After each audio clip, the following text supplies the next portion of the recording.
Assalamualaikum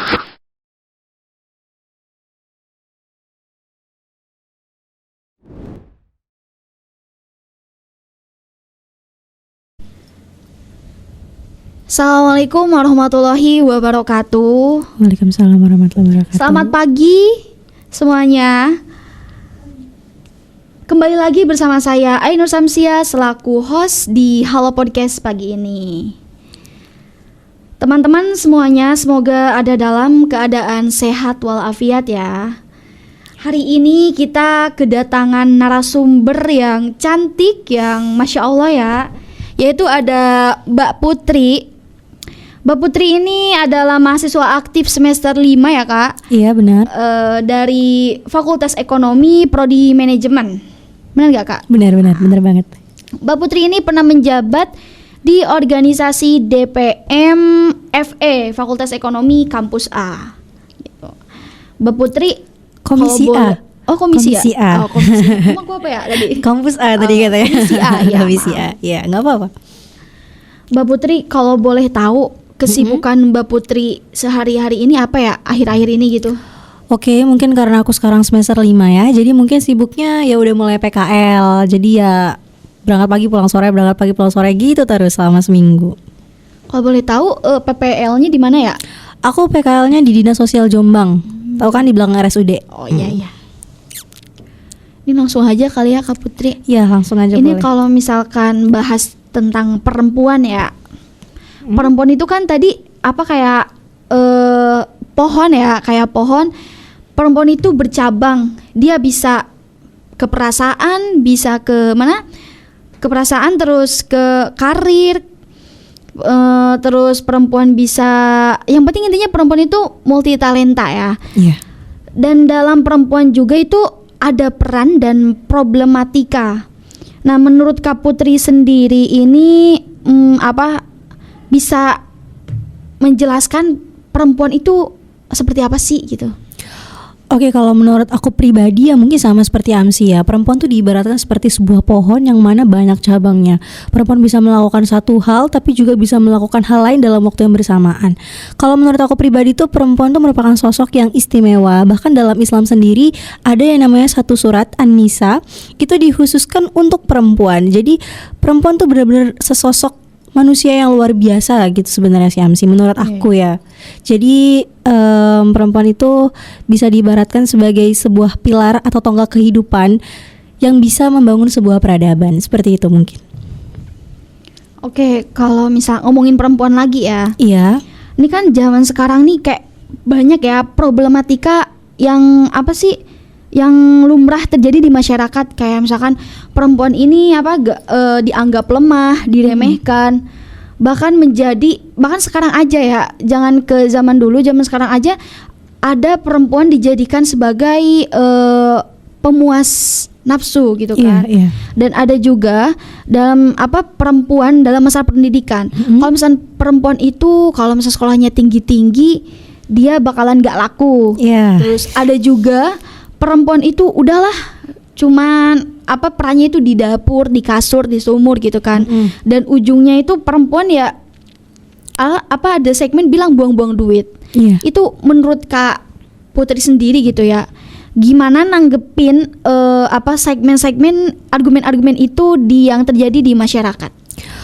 Kalau untuk menanggapi, aku jujur sedih ya dengan argumentasi yang menyatakan bahwa perempuan itu seolah-olah selalu di belakang, selalu memiliki keterbelakangan baik dari segi pendidikan maupun peran seperti itu kan. Padahal di zaman sekarang itu kan emansipasi wanita udah ada ya dan harus direalisasikan. Perempuan tuh boleh melakukan sesuatu sama seperti yang laki-laki lakukan seperti itu. Kalau misalnya banyak orang yang bilang nggak usah deh kamu pendidikan tinggi-tinggi, ujung-ujungnya bakal balik sumur dapur kasur, percuma kamu pintar-pintar, nanti orang-orang insecure, nggak ada cowok yang ngedeket dan lain-lain. Padahal harusnya kalau memang laki-laki itu benar-benar mau ke kita serius dan mau ke kita tuh benar-benar dia pasti bakal memperjuangkan, at least ngerasa oh aku harus padan sama dia, aku tahu dia pintar, aku tahu dia ambis, aku tahu dia multi talent dan lain-lain, jadi aku seenggaknya harus kayak dia gitu, memperbaiki diri lah intinya.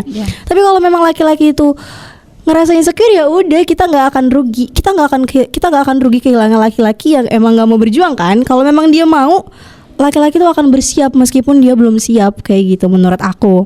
Terus tentang pemuas hasrat ya, itu tuh balik lagi ke perempuannya. Kalau memang dia perempuannya punya value yang tinggi, ya dia nggak akan mau seperti itu gitu kan. Punya prinsip lah, sebagai perempuan tuh kita harus punya prinsip, kita harus punya keoptimisan yang tinggi juga, sehingga kita bisa mematahkan statement atau argumen orang yang seperti itu. Kita bisa membuktikan bahwa kita bisa gitu. Kita jangan mau diremehkan, jangan mau menurunkan value kita cuman untuk memenuhi ekspektasi orang lain, seperti itu menurut aku, Amsi. Oh iya, gitu ya. Jadi apa namanya? Ya kalau misalkan ini kan banyak ya latar belakang perempuan yang sampai saat ini terjadi di masyarakat itu, bahkan perempuan-perempuan ini kayak merasa dirinya itu rendah sampai dia insecure, akhirnya stres gitu kan, sakit. Nah itu kayak insecure gitu di kalangan perempuan. Mungkin insecure apa yang pernah dirasakan Mbak Put gitu? Kalau aku sendiri, jujur aku insecure banget sama cewek yang kalem karena aku sendiri nggak bisa kalem gitu. Kemudian juga nggak munafik ya, aku insecure sama cewek cantik tapi berprestasi, pintar, soleha, yang kayak gitu. Aku insecure banget karena menurut aku kayak, wow, ini kayaknya nggak cuma dunia aja nih yang dapet, tapi akhirat juga dikejar sama dia. Itu aku insecure banget sama cewek-cewek yang kayak gitu. Ya itu sih mungkin. Terus sampai saat ini ya, dengan keinsecurean gitu, mengatasinya gimana? Mungkin ada action gitu supaya aku harus begini tuh ada nggak sih? Ada pasti. Kalau untuk mengatasi insecure yang pasti harus bersyukur ya, karena kadang ketika aku insecure tuh aku selalu ditampar langsung sama kenyataan kayak yang di bawah kamu tuh lebih banyak gitu loh. Terus juga kalau misalkan aku insecure sama orang pintar, ya gimana pun juga aku harus belajar dan termotivasi untuk bisa jadi pintar juga. Kan banyak sih orang-orang tuh yang insecure terus mereka tuh ya udah biarin aja, malah terlarut-larut, gak boleh. Tapi kalau kita insecure-nya itu ke arah kebaikan dan menjadikan kita lebih termotivasi untuk melakukan hal-hal baik, itu boleh gitu kan. Jadi ya gimana caranya kita bisa lah sepadan sama dia gitu. Dia baik, kita juga harus baik. Terus juga kita harus bisa. Kalau aku ya, cara mengatasi keinsecurean aku, kalau misalkan aku insecure sama orang-orang yang soleha tadi, ya aku cari teman-teman yang soleha biar aku ketularan gitu. Nih kan, oke ya, makasih jawabannya. Dan ini masih panjang sih sebenarnya kalau ngomongin insecure ya. Iya, nggak apa-apa. Nah dari insecure sendiri, itu kayak banyak kan, mulai dari fisik, perempuan itu kayak semuanya di-insecure-kan. Bahkan dari kata, kalau menurut aku sendiri ya, kata insecure itu dia booming itu terjadi pada pandemi. Iya enggak sih? Nah gitu, orang-orang mulai tuh wah cantik ini jadi, kan tadi bilang Mbak Put insecure karena kecantikan. Iya. Itu definisi cantik itu gimana sih? Cantik ya, cantik tuh menurut aku tuh sesuatu yang gak cuma dilihat dari mata tapi juga dari hati. Seperti apa? Seperti gini, ada orang yang cantik di mata tapi sebenarnya dia tuh nggak serak di hati kan. Inner beauty-nya itu nggak ada. Mereka tuh cuma outer beauty, kayak kelihatan cantik tapi ngebosenin.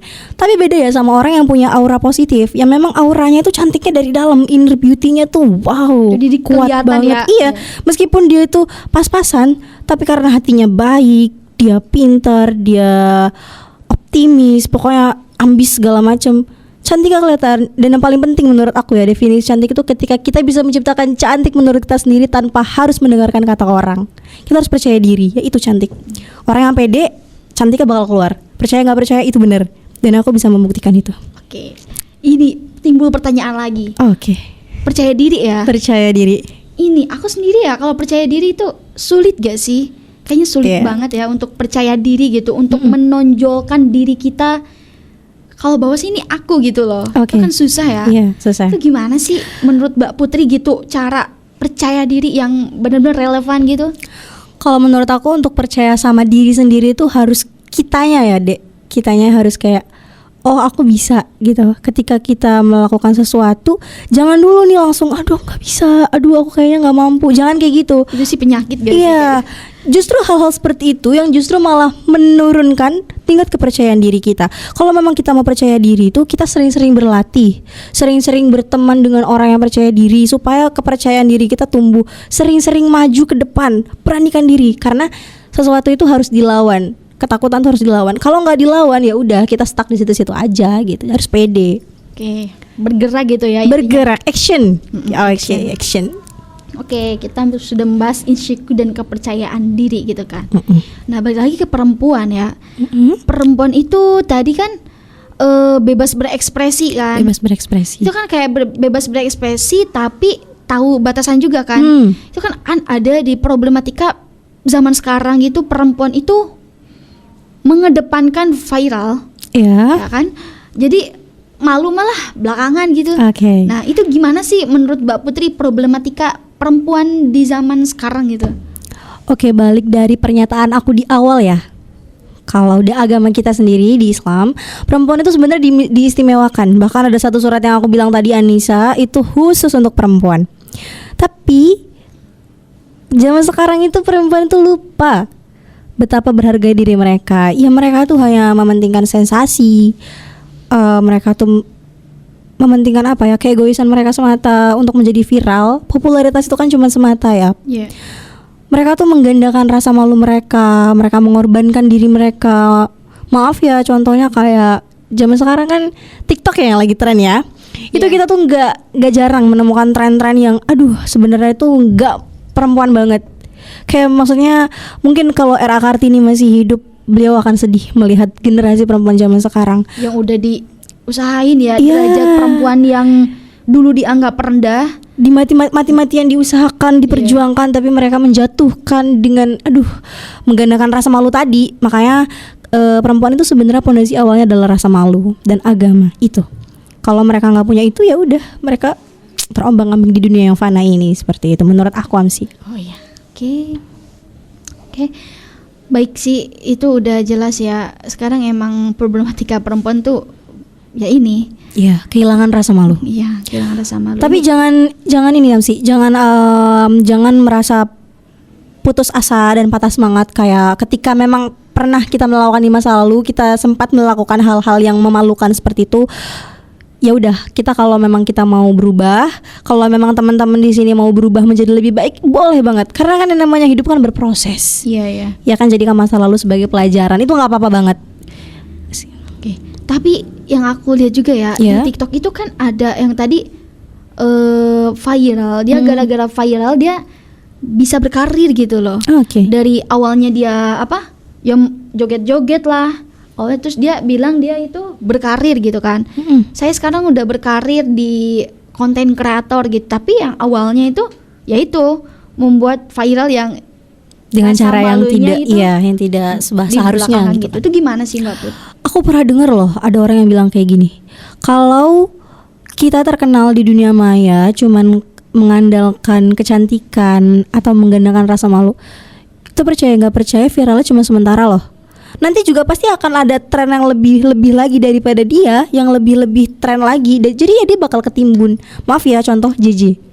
JJ. Nah, sekarang udah nggak ada kan, berita dia udah sepi kan, karena memang udah ketimbun sama orang-orang baru yang muncul lagi ke permukaan gitu. Iya, ngerti. Jadi kalau memang kita cuma mengandalkan fisik tanpa mengandalkan otak ataupun prestasi kita, ya udah bakal ketelan zaman sih itu. Tapi jadi kita tuh jangan mengikuti standar TikTok ya. Iya, standar TikTok tuh nggak ada habisnya.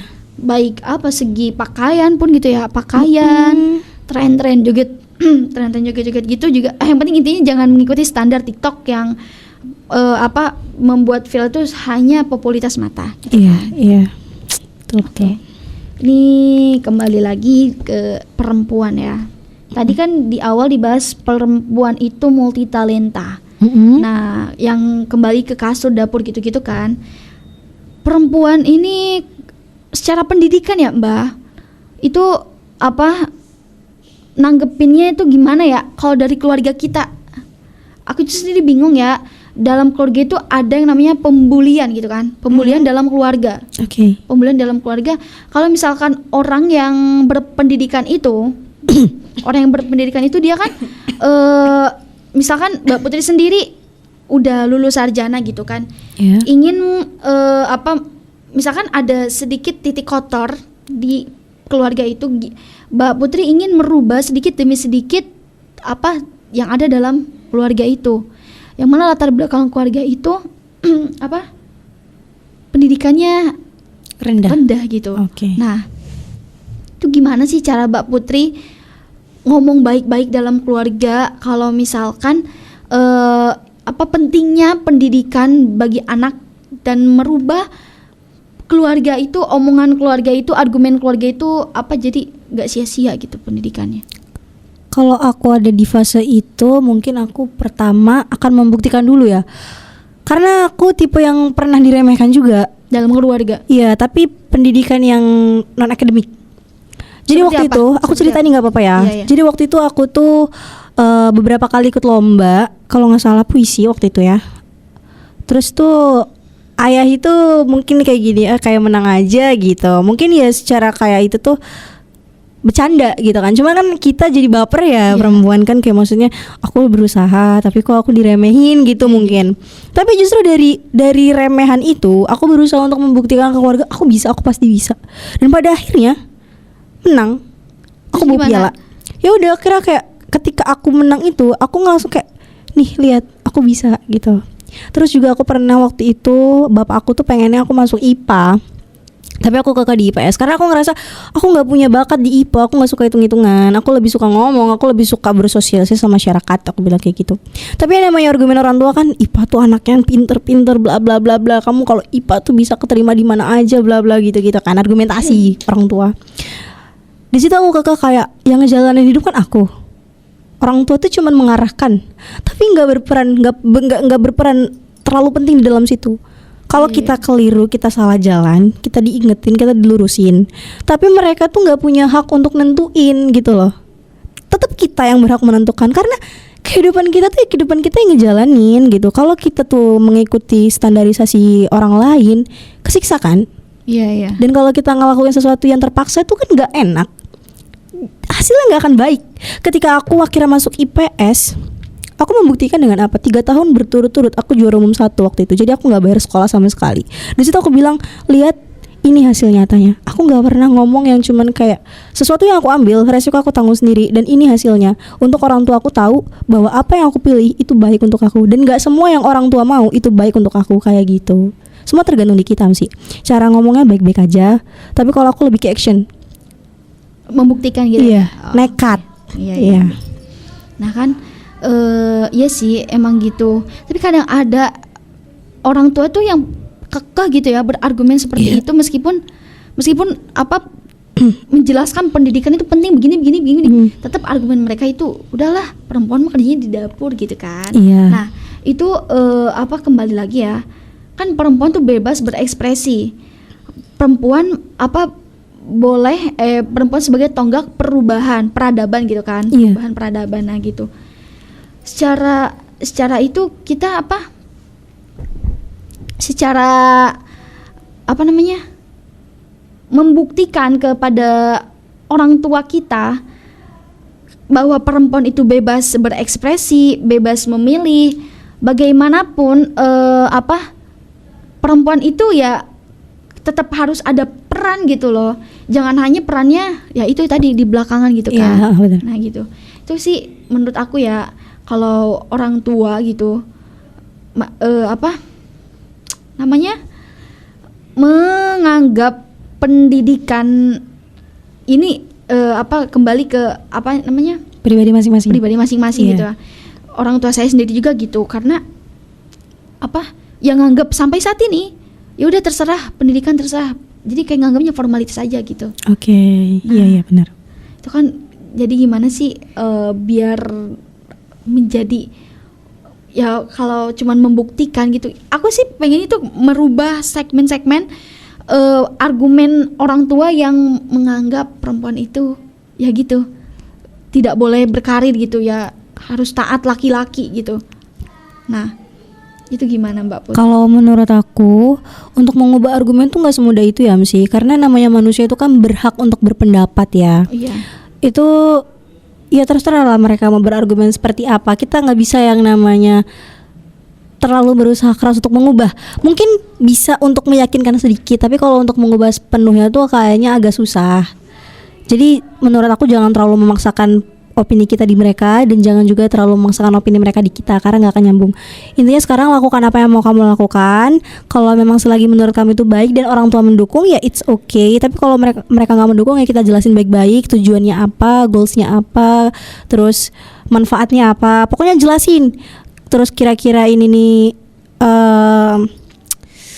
apa ya, intinya tuh kayak apa sih, kalau misalnya sesuatu yang kalau itu tuh pasti ada yang namanya, aduh aku lupa, intinya kekurangannya gitu kan. Kekurangan tuh apa, kamu jelasin semuanya gitu biar mereka tuh paham dan bisa melakukan pertimbangan. Tapi kalau mereka juga belum apa ya, hatinya belum tergerak, ya doain aja. Doain semoga Tuhan menggerakkan hatinya biar mau sama apa yang kita mau gitu. Amin amin. Ini ya mungkin itu ya pembahasan perempuan gitu. Oke, mungkin yang terakhir ini. Oke. Seberapa pentingnya buat Mbak Putri sendiri peran perempuan berpendidikan, berkarir dan sebagainya gitu? Sangat penting ya. Kalau dalam kehidupan perempuan itu nggak bisa apa-apa tuh kan kayak malu ya. Apalagi perempuan tuh madrasah pertama buat anak-anaknya. Iya. Kalau misalnya kita jadi perempuan ngangong-ngangong, anak kita belajar dari mana? Kalau misalnya anak kita aja, kalau misalkan kita aja sebagai perempuan tuh nggak ngerti tentang apa-apa ya, masa sih kita mau ngasih anak kita pendidikan langsung ke orang lain, terus kita gunanya apa gitu kan? Mungkin ya. Sebagai gitu. Terus sebagai istri juga nantinya, kalau kita jadi perempuan itu nggak bisa ngapa-ngapain, suami kita selingkuh lah, nyari yang lebih baik gitu kan? Ya nggak? Iya. Apalagi laki-laki tuh banyak yang gak puas kan sama satu perempuan. Tapi seenggaknya mereka tuh bisa puas sama kehadiran kita, karena kita tuh bisa memenuhi ekspektasi mereka loh Amsi. Kita bisa pinter, multi talenta, masak segala macam. Memang itu tuntutan untuk perempuan. Cuman jangan dianggap sebagai sesuatu yang memberatkan. Jalanin aja, kalau memang belum bisa ya belajar. Hidup kan belajar tentang perjalanan dan pelajaran ya kan. Tapi ya udah, itu kayak let it flow, nggak usah terlalu dipikirkan, nggak usah terlalu gimana ini dijalanin aja gitu. Tapi penting banget perempuan itu. Pendidikan tuh ya tadi, kalau memang kita tuh nantinya kita nggak pintar, anak kita nanti nggak bisa pintar juga. Kalau misalkan generasinya pilar kehidupannya aja nggak pintar, ya apa nanti nggak miskin? Miskin tuh nggak cuma tentang harta kan? Iya. Miskin etika, materi. Miskin akhlak, miskin materi. Sama miskin otak kita ya. Oke, jangan sampai kayak gitu. Perempuan juga bisa berkarir kok, asalkan mereka tuh tahu kok kewajiban mereka juga jangan sampai jangan sampai ditinggalkan. Misalkan kayak ibu-ibu rumah tangga tuh berkarir, jangan sampai lupa sama kewajibannya untuk melayani suami pulang kerja ya harusnya dipenuhi kebutuhannya dan lain-lain seperti itu. Jadi ya harus paham kebutuhannya, paham kewajibannya, tapi boleh tetap melakukan apa yang dia suka sebagai seorang perempuan seperti itu. Perempuan bebas berkarir, perempuan bebas memilih dan bebas berekspresi seperti bebas. itu ya. Karena perempuan tuh juga sekarang tuh udah perempuan zaman sekarang itu udah mantap. Jangan diremeh-remehin nih. Bukan sembarangan perempuan gitu ya. Iya, harus punya prinsip dan optimis yang kuat gitu. Oke, mungkin itu saja ya Kak Putri. Soal perempuan ya, perempuan itu ya emansipasi perempuan dari RA Kartini, ibu kita Kartini itu ya sudah mengangkat derajat kita mulai dari bawah secara mati-matian. Nah sekarang pesan kita sebagai perempuan harus harus mempertahankan peran perempuan peran perempuan yang sebenarnya seperti itu. Mungkin itu saja ya Mbak Put. Talk show kita pagi ini. Terima kasih sudah mau memaparkan ya. Semoga pembahasan kita pagi ini bermanfaat. Amin. Dan kita juga bisa merealisasikannya. Amin. Mungkin cukup sekian ya Mbak Put. Terima kasih. Sampai jumpa. Dadah. Assalamualaikum warahmatullahi wabarakatuh. Waalaikumsalam warahmatullahi wabarakatuh.